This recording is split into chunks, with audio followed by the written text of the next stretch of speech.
सबसे पहले आप सबका आज की इस गोष्ठी में हार्दिक अभिनंदन करता हूं और जैसा कि आपको विदित है कि हमारी जो ये भारतीय राज्य पेंशन संघ की जो हमारी सभा है, इसने जो है वो इस गोष्ठी का आयोजन किया है और ये जो गोष्ठी है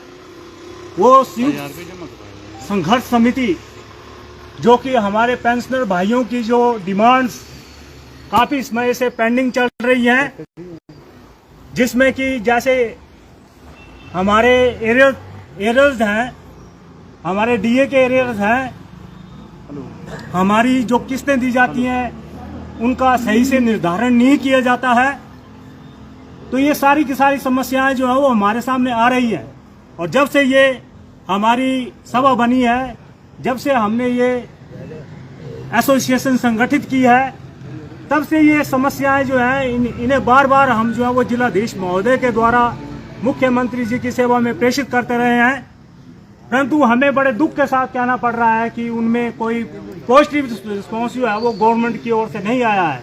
यद्यपि समय समय पर हमें कुछ बेनिफिट्स दिए गए हैं, परंतु वो बड़े कम हैं,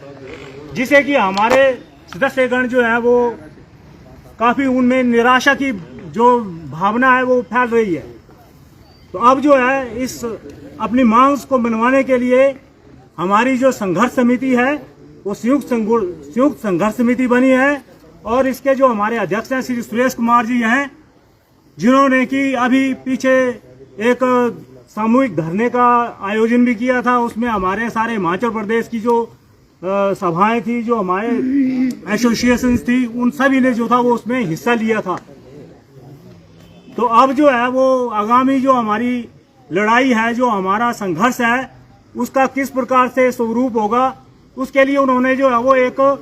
संयुक्त संघर्ष मोर्चे की जो है वो एक गोष्ठी जो है वो धर्मशाला में बुलाई है और उसमें जो है वो हमने जो हमारा गवर्नमेंट है, जिसका कि धर्मशाला में हमारी विधानसभा का जो सेशन होना है, उसमें उन्होंने ये सुझाव दिया है कि हम सब उनका जो है वो घेराव करेंगे। तो उसके लिए जो है हमारी चंबा से भी बहुत से सदस्य जो है वो वहाँ जाएंगे और उसके लिए हम आयोजन कर रहे हैं और उसके लिए यहाँ नाम भी लिखे जाएंगे। मैं आप सबका आह्वान करता हूँ कि आप अधिक से अधिक मात्रा जो में उस गोष्ठी में जो है वो सम्मिलित हों और सरकार को एहसास दिलवाएं कि सरकार जो है वो केवल इसलिए नहीं होती है कि अपनी डिमांड, अपने जो मुद्दे हैं, अपनी जो पेंशन्स हैं या अपनी जो सैलरीज हैं, उनको आप इंक्रीज करते जाएं और जो हमारी कर्मचारियों के वेलफेयर की बात आती है, उनकी पेंशन की बात आती है, उनके जो है वो उनकी जो है वो देनदारियों की बात आती है, तो उसमें आनाकानी करते हैं, उसमें जो है वो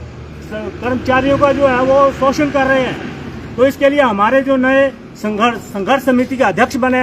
हैं, उन्होंने ये आह्वान किया है कि हम सब संयुक्त रूप से जो हमारे पेंडिंग्स पड़ी हुई हैं उनको हम जो वो सरकार से दिलवाएंगे और एक तो ये घेराव का मार्ग है और तब भी हमारी मांगे नहीं मानी जाती तो हम अगला और मजबूत कदम जो है वो उठाएंगे। तो मैं समझता हूँ कि आप सब जो हैं वो इसमें हमारा साथ देंगे। तो मैं ज़्यादा ना बोलता हुआ मैं आप सबसे आह्वान करता हूं कि हम जिसको यहाँ आमंत्रित करते हैं, अब जैसे हमारे